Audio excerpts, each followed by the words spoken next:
curso de refrigeración y aire acondicionado. Seguimos con cámaras frigoríficas y utilizando para estas bajas temperaturas refrigerante 22, que a diferencia que en el capítulo anterior tiene un punto de ebullición bastante más bajo que el R12 utilizado en la cámara de conservación. Veremos ahora algunas de las características que hacen que este equipo de congelación sea distinto al descrito anteriormente en el capítulo previo, cuando observamos la cámara de conservación. No solo el refrigerante ha cambiado para la de congelación, sino que algunos otros elementos que veremos a continuación. Comenzamos con el motor eléctrico, que también es trifásico, pero en este caso utiliza para su arranque un sistema denominado estrella triángulo, que pasaremos a ver más adelante. Seguimos con la paleta del ventilador. Vemos que las dimensiones son normales, teniendo una superficie de disipación de calor bastante amplia. Debido a las dimensiones del condensador, que en este caso deberá ser mayor que para el refrigerante 12, puesto que lo que estamos utilizando es refrigerante 22 y levanta presión en un índice mayor que el refrigerante 12, por lo tanto debe tener una buena superficie de disipación de calor. Observamos el compresor, que tiene las mismas características que el visto anteriormente, pero difiere de el otro por algunos accesorios que podemos observar si continuamos la línea de caño de alta o de salida.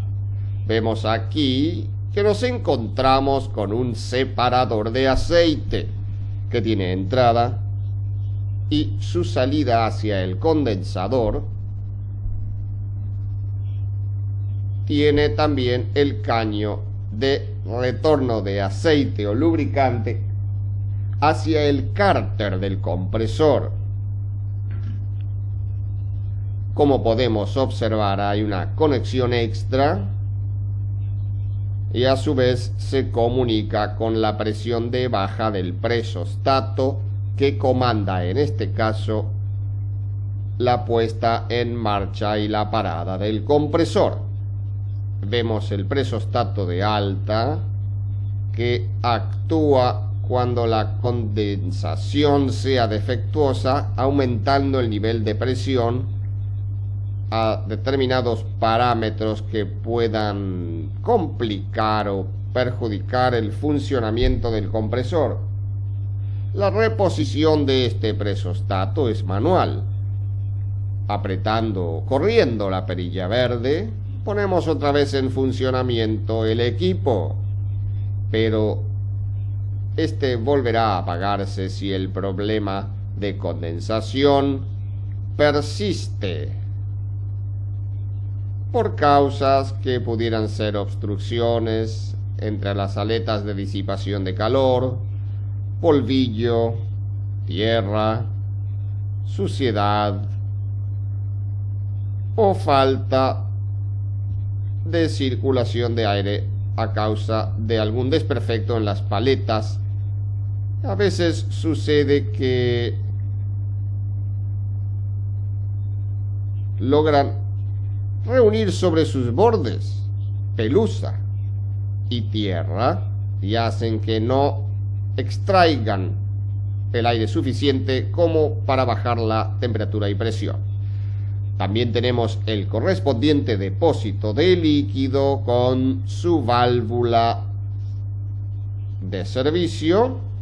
También tenemos la mirilla de líquido, que ya ustedes conocen, un filtro deshidratador como en todos los equipos y la correspondiente línea de líquido que vemos en tono rojo que se dirige a través de la apertura de la pared de la cámara hacia el evaporador, pasando anteriormente por la válvula de expansión correspondiente. Tenemos también un controlador electrónico que cumple varias funciones, como ser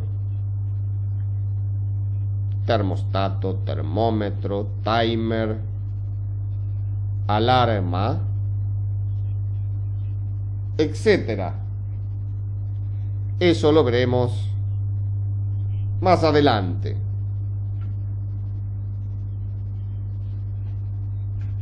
Y lo estudiaremos cuando nos referimos a la parte eléctrica. Acá tenemos, hablando de electricidad, el tablero general, donde se pueden observar contactoras que efectúan todas las funciones del circuito estrella-triángulo y que vamos a detallar, como dijimos anteriormente, más adelante, junto con algunas otras funciones electromecánicas que actúan sobre esta cámara. Nos encontramos en el interior del espacio a refrigerar, en la cámara en sí, donde vemos los componentes internos. Aquí tenemos el evaporador y hay otros accesorios también.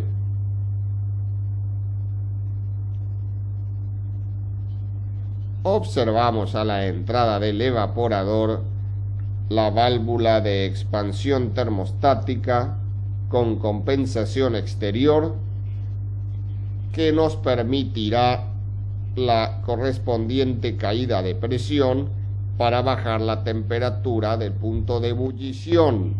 Vemos acá el caño de baja de salida del evaporador, donde ya se supone que existe vapor sobrecalentado a baja presión. Vemos aquí una válvula solenoide que está ubicada antes de la entrada del líquido a la válvula de expansión termostática, cuya función es la siguiente.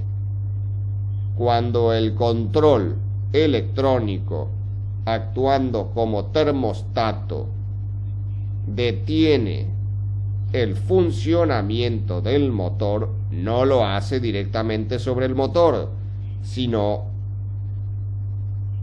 que quita la corriente de la válvula solenoide, interrumpiendo el pasaje de refrigerante hacia el evaporador. Al suceder esto, la succión del compresor aspira los gases que contiene el evaporador, haciendo bajar la presión a límites de casi 0 libra de presión, también haciendo que el presostato de baja actúe interrumpiendo la energía eléctrica que actúa en el motor trifásico y deteniendo la marcha del compresor. Este funcionamiento se ha realizado para cuando la puesta en marcha del equipo se haga bajo las condiciones estrella-triángulo, la presión en el interior del compresor, o sea, baja presión de succión, permita el arranque liviano del compresor, puesto que el motor eléctrico al arrancar en la conexión estrella pierde fuerza, potencia, ya que circula menor corriente por sus devanados. Vemos aquí los ventiladores que, como en todos los equipos de aire forzado, hacen circular el aire con mayor velocidad, dándole mayor rendimiento al equipo. Hemos quitado la bandeja de desagüe, la hemos descubierto a la unidad Vemos el evaporador, que está compuesto de dos evaporadores conectados en paralelo, acortando la distancia para hacer que el rendimiento sea superior. Y también vemos resistencias para el descongelamiento automático, que se efectuará según la programación del control electrónico.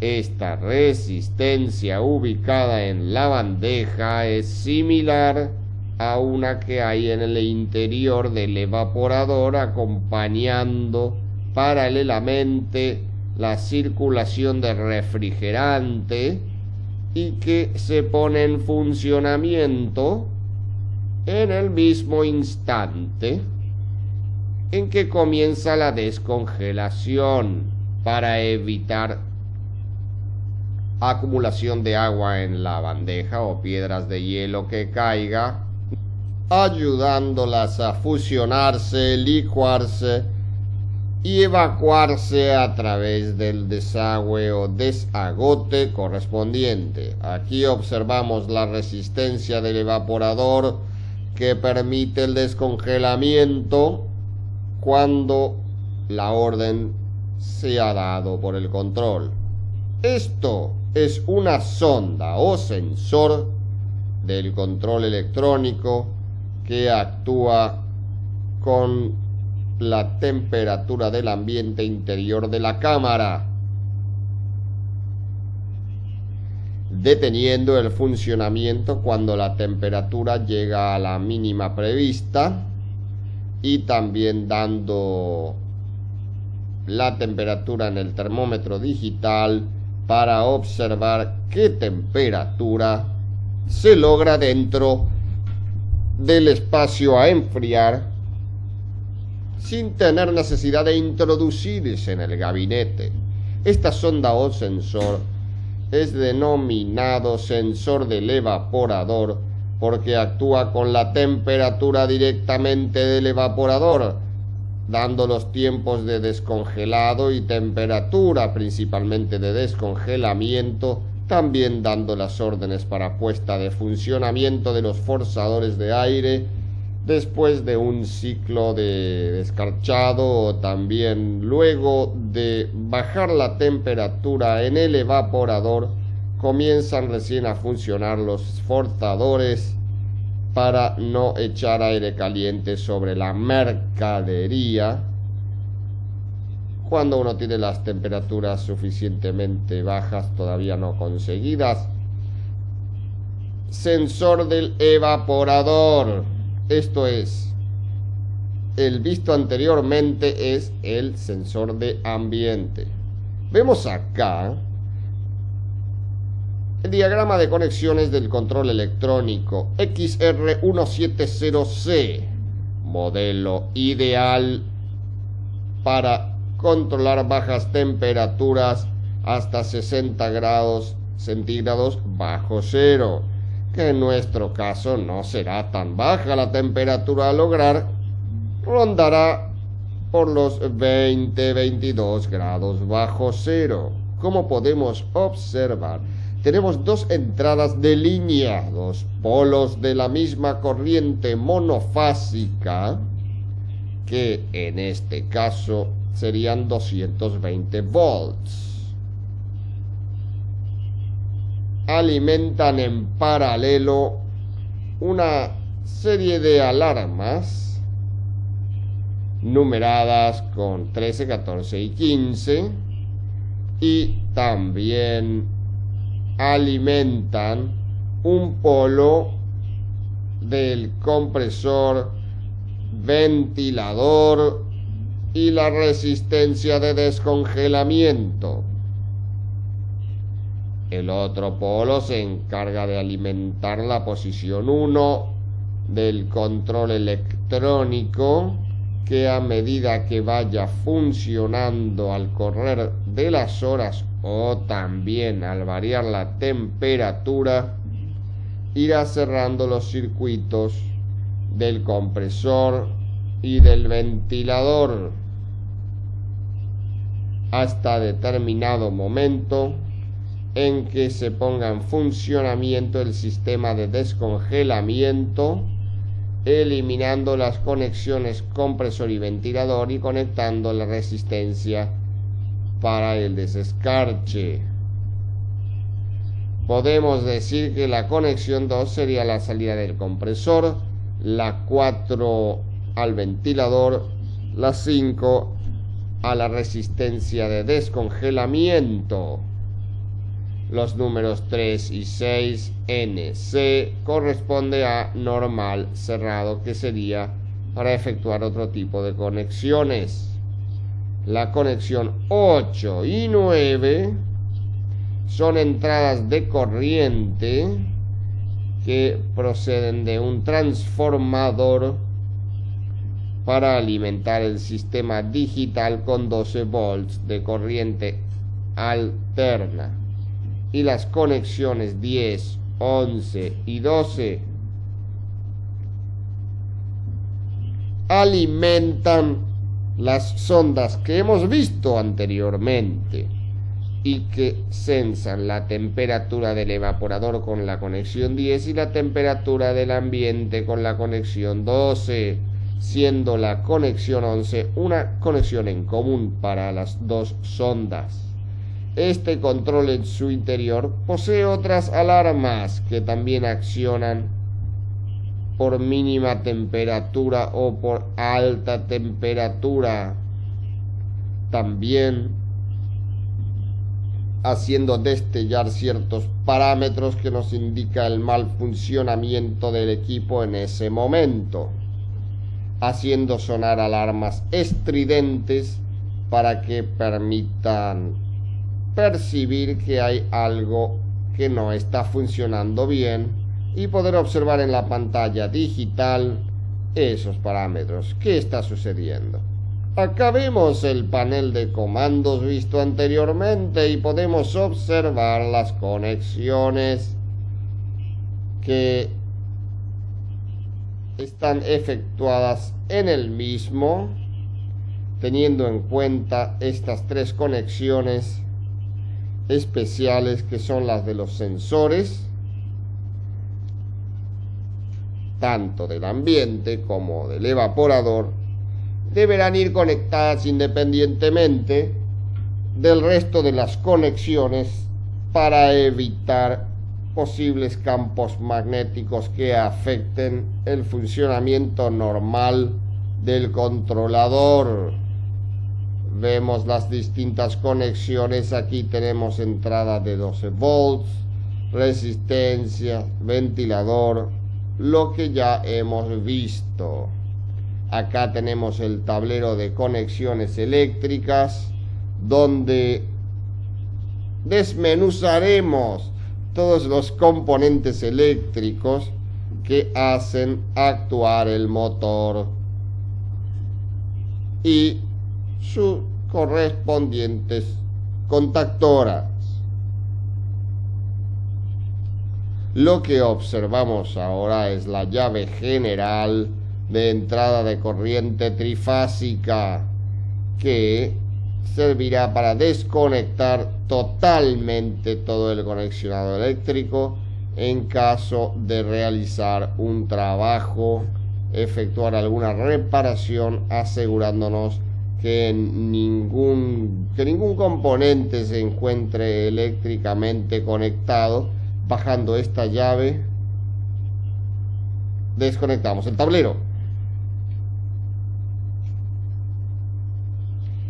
Como podemos observar, tenemos tres conductores de corriente trifásica,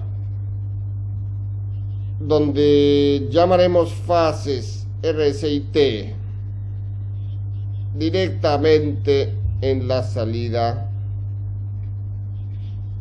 tendríamos las mismas fases conectadas a una llave principal contactora, que se encargará de conectar los bornes RST del motor, que veremos más adelante, y a su vez, continuando hacia la derecha, vemos que siguen esos tres conductores RS y T comunicándose con una contactora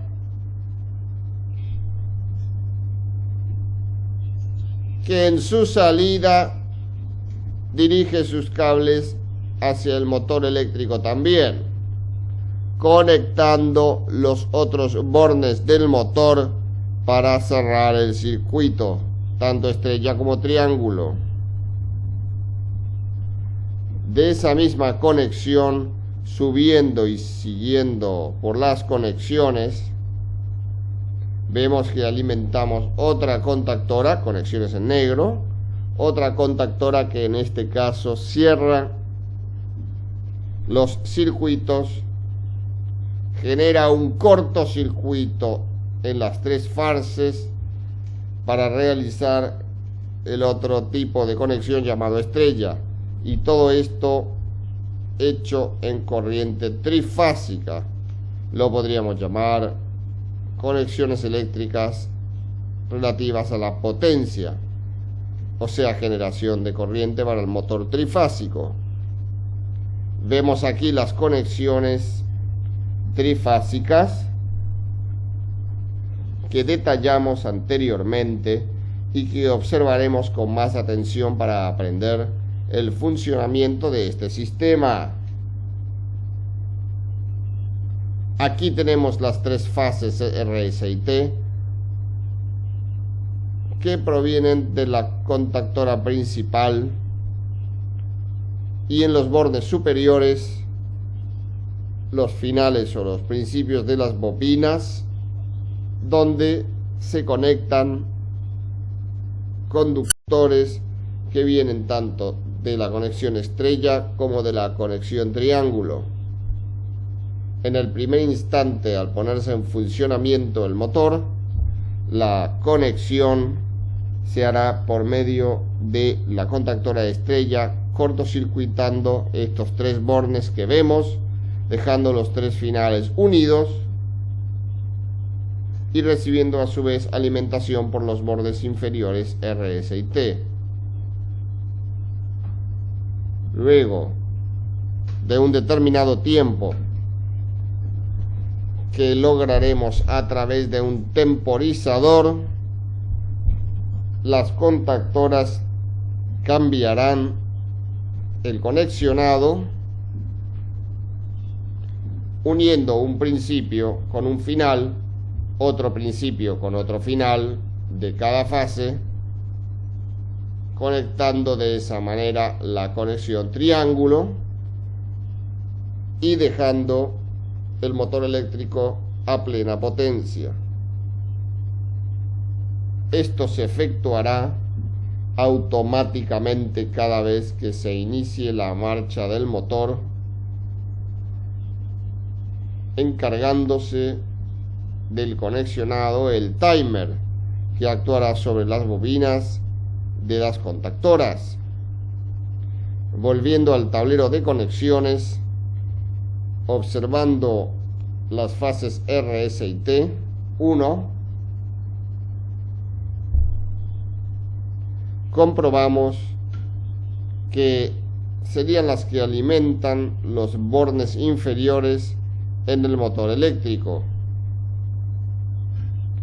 que podríamos decir también que alimenta los tres principios de las bobinas, y a su vez alimentan al timer o temporizador, que se encargará de conectar las contactoras B o la contactora C, que efectuará progresivamente la conexión estrella o la triángulo. volviendo a la conexión estrella, podemos observar que al cerrarse el circuito entre las tres fases, se formaría un cortocircuito, una unión entre esas tres fases, que a través del cable negro seguiríamos por la conexión 2 de RS y T, correspondientes a azul, blanco y rojo, y seguiríamos hasta los bornes superiores del motor, quedando así efectuada la conexión estrella con los tres bornes superiores unidos entre sí. Luego de determinados segundos que los programaremos con este pequeño dial o perilla, se quedará sin corriente la contactora B y por medio del timer alimentaremos la conexión de la contactora C, uniendo un principio de la contactora principal, o sea, un principio de la bobina del motor, con un final. Otro principio, conexión blanca, conexión S, con otro final, y el otro principio de la T con el final de la siguiente fase, quedando en funcionamiento permanentemente hasta que se detenga el funcionamiento del compresor por medio del termostato o el presostato o el control de temperatura que corresponda. Podemos observar también otra contactora que en este caso solamente alimentará dos fases, o mejor dicho, una fase, dos polos de una fase, y eso se debe a que ese contactor o contactora se encargará de poner en funcionamiento la resistencia eléctrica cuando el controlador de la orden se ha utilizado un contactor para las conexiones de la resistencia, debido a que el control que va a dar la orden de comando para conectar esa resistencia puede ser estropeado por las corrientes altas que circulen a través de las mismas, y es preferible utilizar el comando sobre la bobina de la contactora y que la corriente alta pase a través de la contactora sin ser utilizada la corriente a través del control digital. Veremos ahora la parte de comandos corriente monofásica, que va a hacer funcionar la corriente trifásica y los distintos componentes. Como podemos observar, tenemos dos conductores blanco y azul. Esos dos conductores, al encender la llave general, van a ir directamente al controlador que vimos anteriormente, que se encargará de dar las órdenes para las distintas funciones. Ese control electrónico dará la orden y cerrará el circuito para poner en funcionamiento la contactora principal, que, como podemos observar aquí, los conductores marrones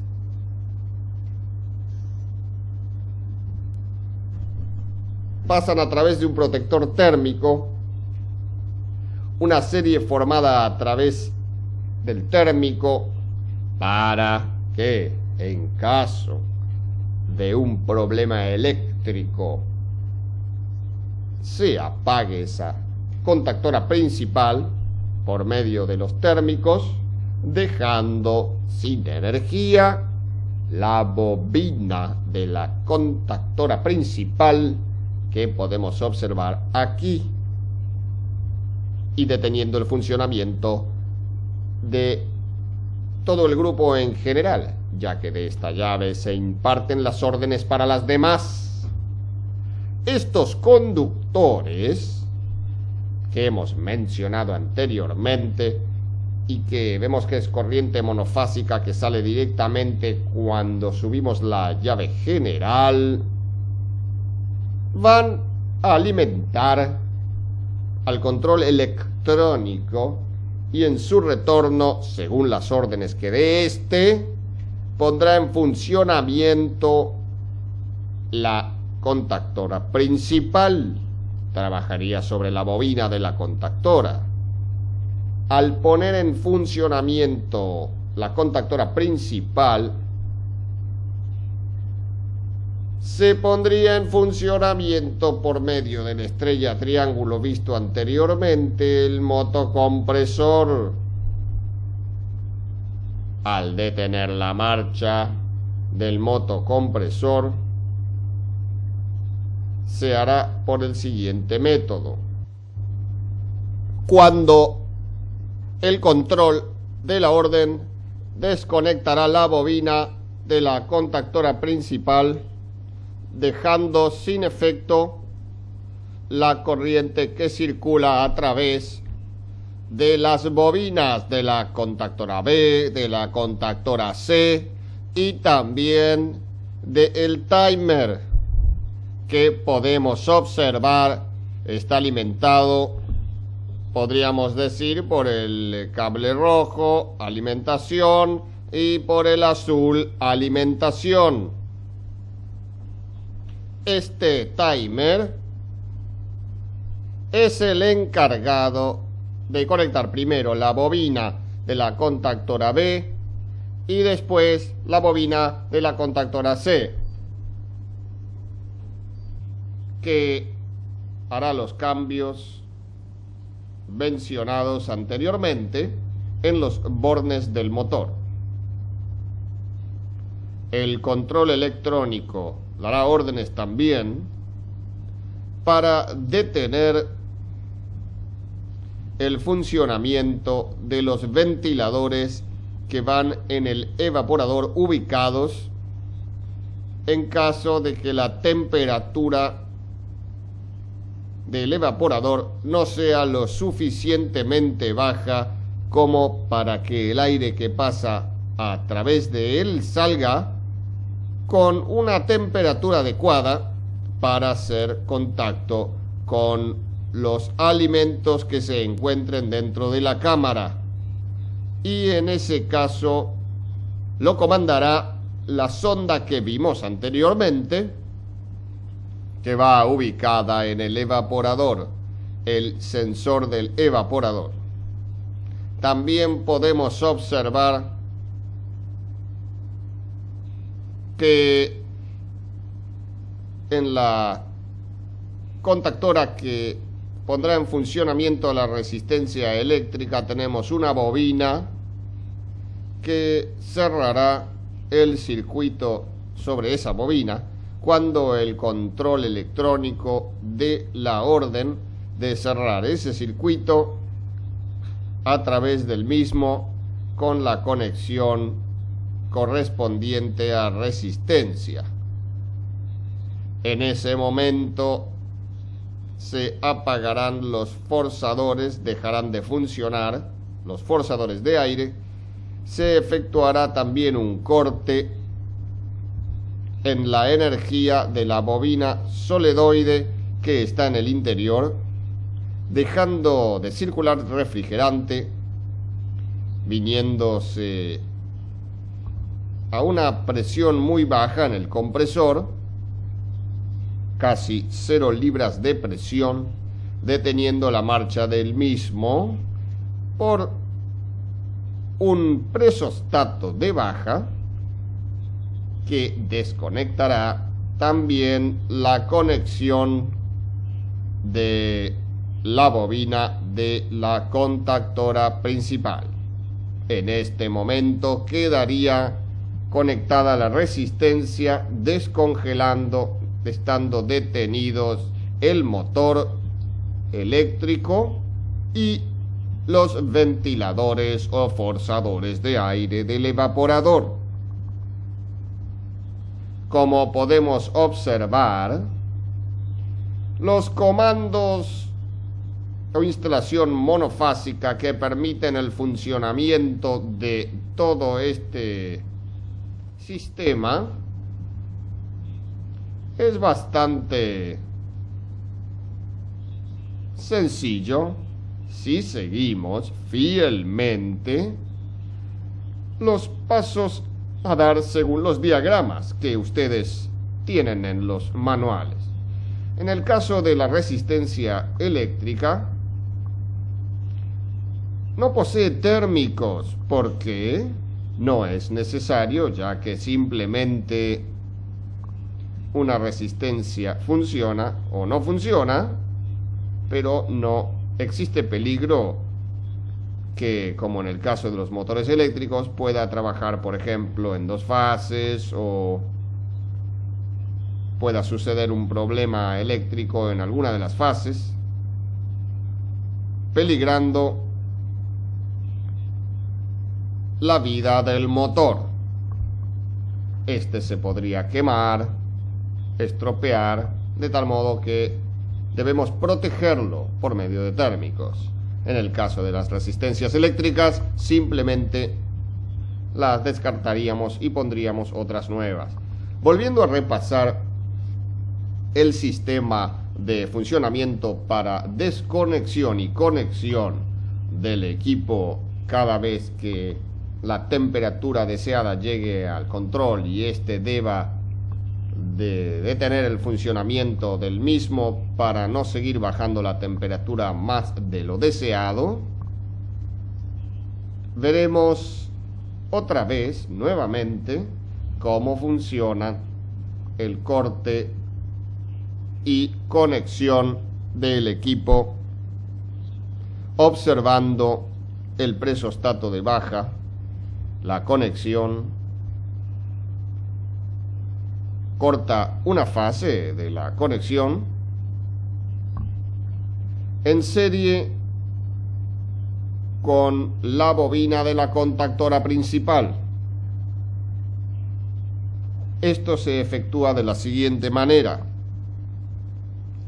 cuando la temperatura deseada es sensada por el control o la sonda de control de temperatura ambiente, llega a su correcta temperatura,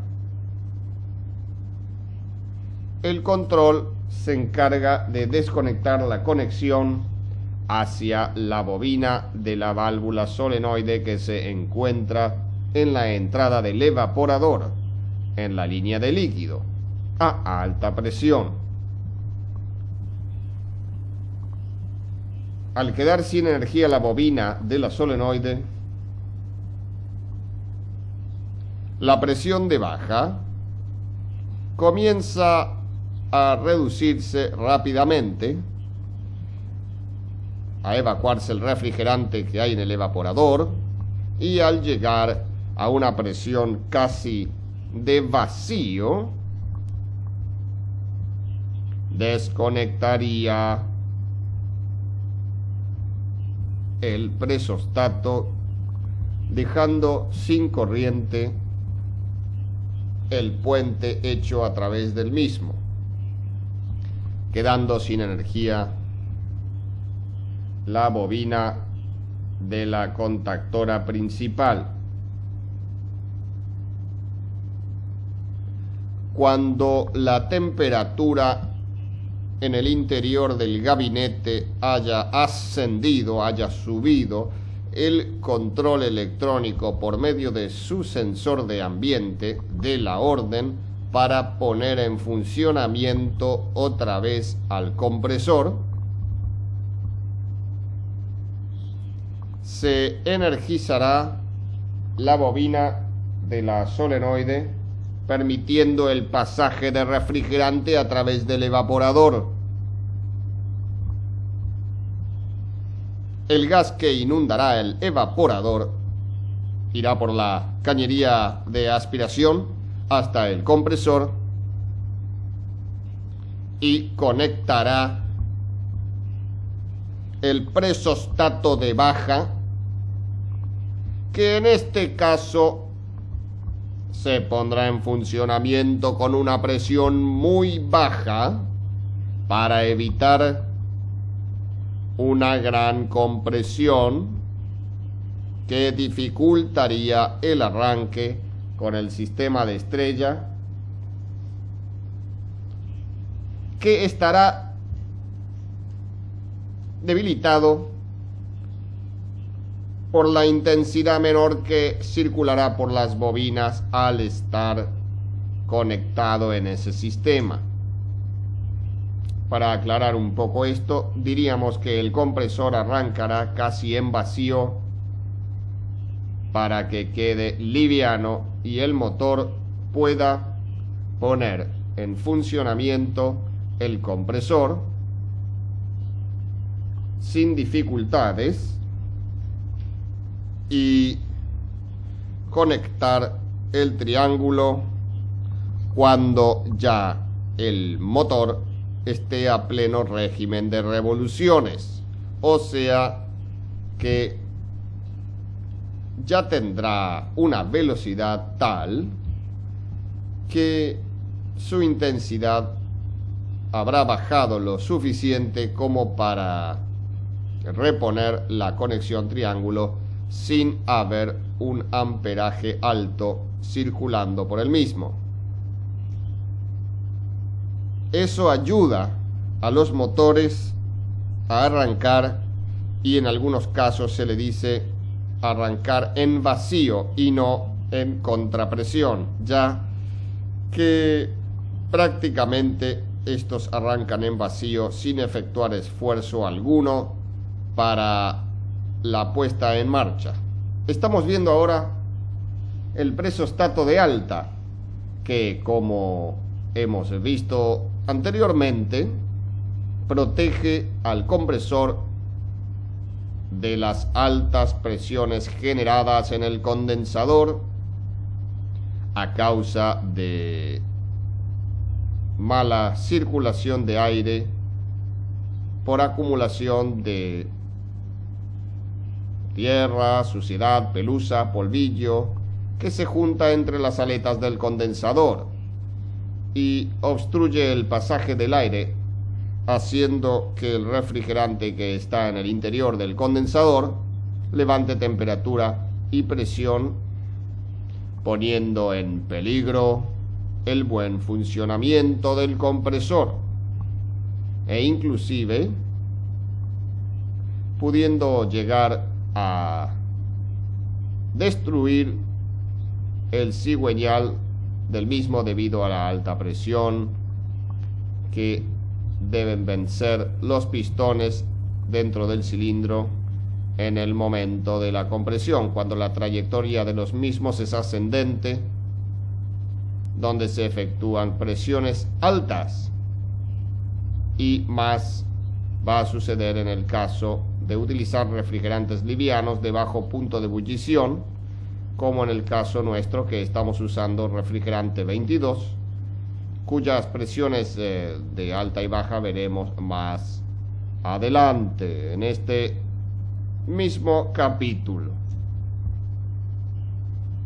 Debemos decir que en cuanto a la parte eléctrica, este presostato está en serie con el presostato de baja, o sea que la corriente circula primero a través de uno, después a través del otro, y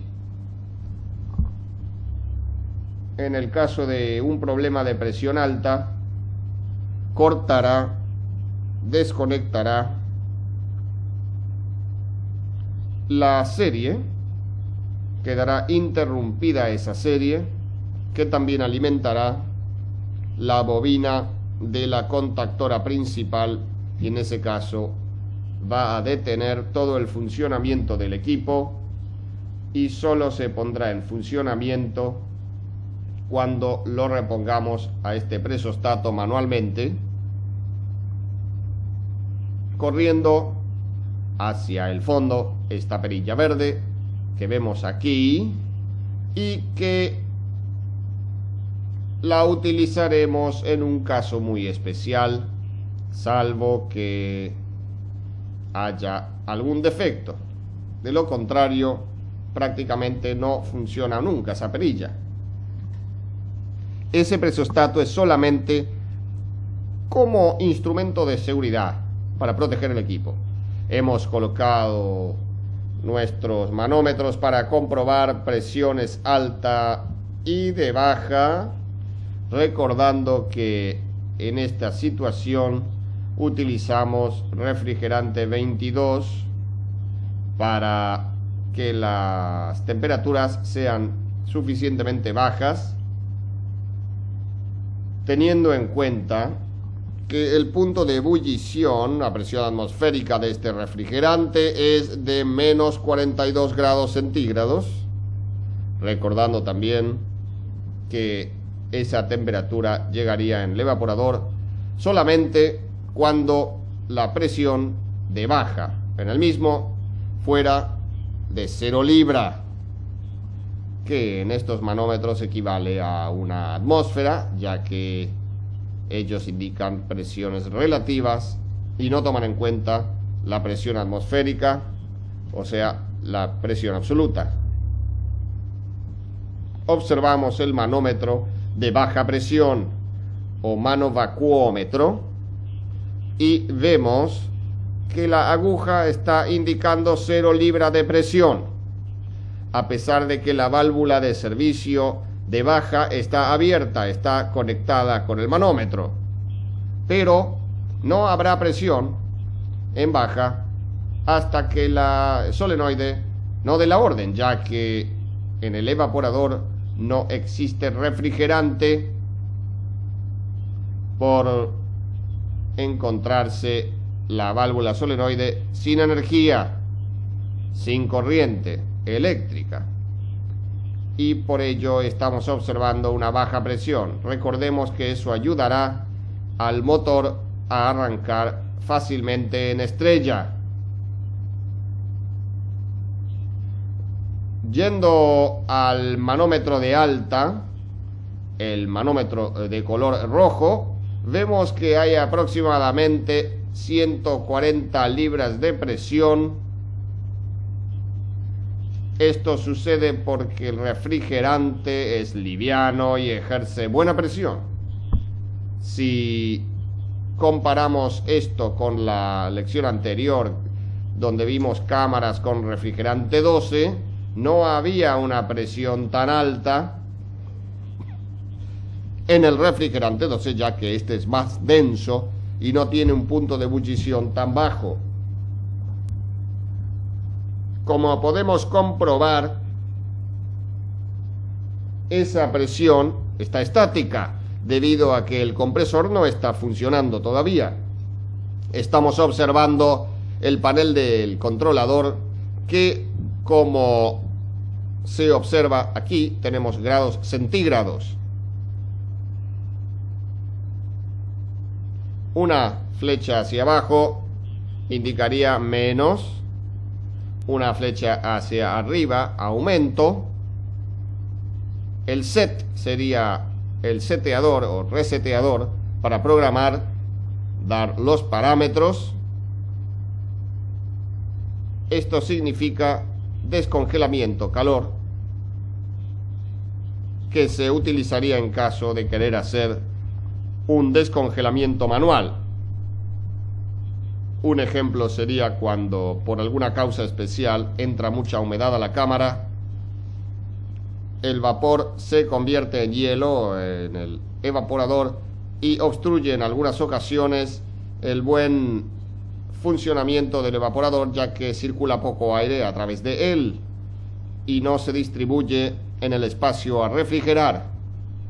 Para ello, apretando durante unos segundos ese pequeño botón o perilla o llave, que significa descongelación, se detendrá todo el sistema y se conectará la resistencia, efectuando un descongelamiento manual.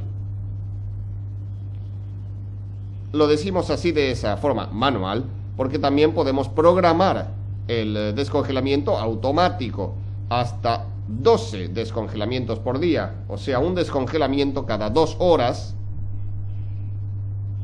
que va a depender esa cantidad de descongelamientos de la cantidad de humedad que penetre en el recinto por aberturas de puerta, etcétera. Y se debe programar, obviamente, según el uso. Vemos en la parte superior también una especie de copo de nieve, que significa frío, mientras la luz que se encuentra situada debajo del dibujo se encienda, significará que está funcionando el equipo refrigerando normalmente. Sobre la izquierda vemos también un símbolo de paleta de ventilador, que eso significa que el ventilador está funcionando cuando se ilumina. También se enciende una luz, obviamente, cuando está funcionando, como dijimos. Al lado, siguiendo hacia la izquierda, vemos otra vez el asterisco o copo de nieve que se está descongelando. Sería el descongelamiento automático. Y el siguiente símbolo significa el desagote, el desagüe, que se va a efectuar en la bandeja que tiene el evaporador para recibir el agua cuando descongela, teniendo también una resistencia en esa bandeja para ayudar a las posibles obstaculizaciones o trozos de hielo que caigan y se puedan fusionar y puedan irse por un desagüe hacia el exterior de la cámara. En la parte inferior vemos un signo de alarma que se activará en caso de algún funcionamiento erróneo dentro del espacio a refrigerar o en el circuito eléctrico del sistema. En cualquiera de esos casos va a aparecer en el display un parámetro que significa alarma de máxima temperatura, mínima temperatura, sondas o controles o sensores flojos o haciendo falso contacto, etc. A pesar de la pequeñez de este control, tiene un funcionamiento múltiple que lo hace muy efectivo, eficiente en cuanto a los distintos funcionamientos de cámaras se refiere. Encenderemos ahora y veremos qué sucede con el display. Lo que estamos viendo es un parámetro y la temperatura 7 grados con 9 que se encuentra en el interior de la cámara, porque lógicamente al estar detenida esta cámara no está refrigerando.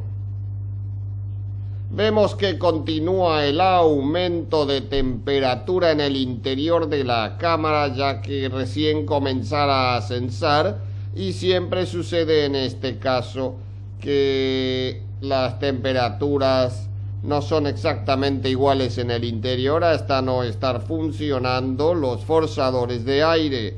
No se ha encendido la cámara todavía, puesto que tiene un retardador de funciones para que en el caso de desconectarse por alguna causa, se vuelva a conectar luego de un tiempo programado para no hacer arranques en falso, lo que se llama arrancar en falso con tensiones peligrosas, a veces altas, a veces bajas, o en presiones peligrosas. Lo que se ha encendido ahora es el símbolo que ustedes ven ahí, el punto rojo, correspondiente a la resistencia, ya que al apagar manualmente y ponerla en funcionar nuevamente el equipo, se efectúa siempre un descongelamiento previendo alguna aglomeración de hielo sobre el evaporador. Vemos el centelleo frente a la indicación correspondiente a descongelamiento. Cuando se comienza a ver un centelleo, un destello, significa final del ciclo dentro de muy poco tiempo. Quiere decir que se conectará totalmente y comenzará con otra función. Aquí tenemos los manómetros, vemos que todavía no se ha puesto en funcionamiento el compresor, por lo tanto las agujas indican aproximadamente lo mismo de antes, aunque ha aumentado en una pequeña proporción el manómetro de baja, que estaba prácticamente en 0 libras. Eso es debido a una pequeña acumulación de refrigerante que al calentar la resistencia hace que, aunque sea pequeña la cantidad de refrigerante, levante cierta presión debido al aumento de volumen o a la pérdida de densidad generada por la alta temperatura en el mismo. Vemos ahora que sí sucede esto con los manómetros. Ha aumentado en baja la presión a 30 y algo de libras, y en alta ya tenemos más de 150 libras. Tenemos el equipo andando, como ustedes pueden ver, durante unos minutos. Durante unos minutos seguirá aumentando la presión de alta y luego comenzarán a bajar, ya que se comenzaría el proceso de refrigeración, descendiendo la temperatura y también descendiendo las presiones en el evaporador y en el condensador. Ya tenemos nuestra cámara funcionando. Como podemos observar, el equipo está a pleno régimen.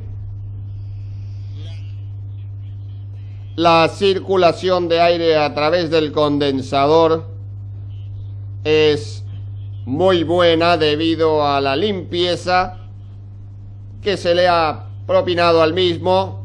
No hay obstrucciones. El motor eléctrico sigue funcionando en la conexión triángulo, ya que solamente cuando se detenga volverá a armarse por medio del timer la conexión estrella. También debemos recordar que la temperatura que va descendiendo se debe a la potencia del equipo, ya que estos equipos para bajas temperaturas deben tener la capacidad para absorber una alta cantidad de calorías. Y en este caso estamos ayudados por un refrigerante como el 22, que tiene muy bajo punto de ebullición y también tiene un buen valor de saturación, o sea que en forma de calor latente puede absorber mucha cantidad de calorías sin elevar su temperatura durante el proceso que se genera en el evaporador, que, como hemos visto anteriormente, de líquido subenfriado terminamos al final del mismo con vapor sobrecalentado, siempre a baja presión. Es importante recordar que el sobrecalentamiento normal entre la entrada y salida del evaporador se considera bueno cuando este es alrededor de 5 grados positivo. Observamos en el termómetro digital que la temperatura sigue descendiendo y ya estamos en el orden de 5 grados y 4 décimas negativos, o sea, bajo cero, mientras que sigue funcionando el forzador de aire, sigue refrigerando, y veremos por medio del set que podemos observar a qué temperatura hemos programado para que se detenga el funcionamiento del compresor. Simplemente bastaría apretar la perilla en set, el botón set, y vemos el display. Tenemos programada una parada de equipo a 22 grados bajo cero. A medida que desciende la temperatura, comprobamos que también ha descendido la presión en baja, teniendo una presión de aproximadamente 25 libras sobre pulgada cuadrada. Y seguirá bajando esta a medida que la temperatura descienda en el interior de la cámara, debiendo recordar que siempre temperatura y presión son proporcionales.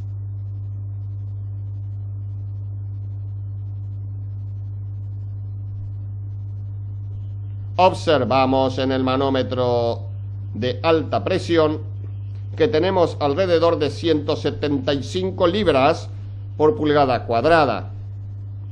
Presión, esta y la otra normales para refrigerante 22. Existen en plaza muchos modelos de controles y muchas marcas de controles digitales, teniendo cada uno de los modelos sus parámetros correspondientes y sus siglas que corresponden cada una a una función específica.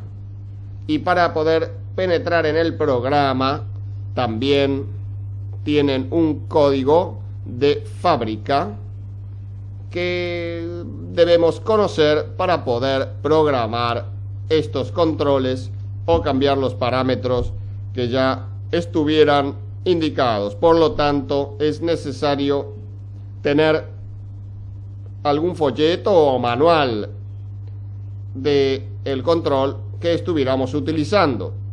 En este caso veremos solamente algunos parámetros, algunas funciones y cómo penetrar en el programa para tener una idea generalizada del mismo. Para entrar debemos resetear y apretar a su vez los botones preset y más el menos, o sea, la flecha hacia abajo, set, y aquí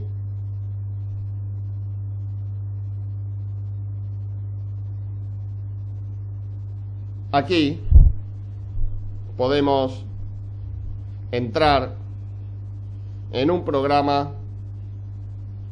y comenzamos con alguna sigla correspondiente, pero debemos de tener la rapidez suficiente para efectuar ese programa, puesto que luego de ciertos segundos se borra ese programa y vuelve a aparecer en pantalla solamente la temperatura del interior de la cámara. Volvemos a probar y vemos acá que comienzan a aparecer programa 2, programa 1, PT2, DFT y otras siglas que significan diferentes parámetros. Recordamos que al volver a dejar sin pulsar ninguno de los botones, correspondientes a este control, vuelve siempre la temperatura a indicarnos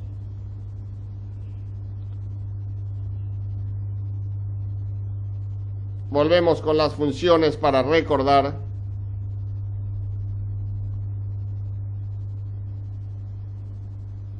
para que ustedes puedan observar. Cuando llegamos a programa 2 podemos apretar el control de funciones y vemos que hay un código que debemos llegar para poder introducirnos y modificar ese programa, que en este caso sería 321 el número de código, y ahí vemos HI, que significa diferenciar o diferencia de temperaturas entre la máxima y la mínima. Temperatura LS, baja temperatura mínima, que indica 22 grados bajo cero, temperatura alta, y así sucesivamente. Una sucesión de parámetros que indican distintas funciones y que deberán guiarnos para la concreción de la programación del sistema. Podemos también cambiar de control y cada control va a tener su diferente tipo de instrucciones y programación, siglas, símbolos, distintivos, etc. Volviendo a la temperatura ambiente, podemos observar que está marcando en este momento la temperatura que habíamos programado, pero ahora volvió a la temperatura que se encuentra ahora mismo en el interior de la cámara, que nos indica el termómetro, que son 8 grados negativos bajo cero.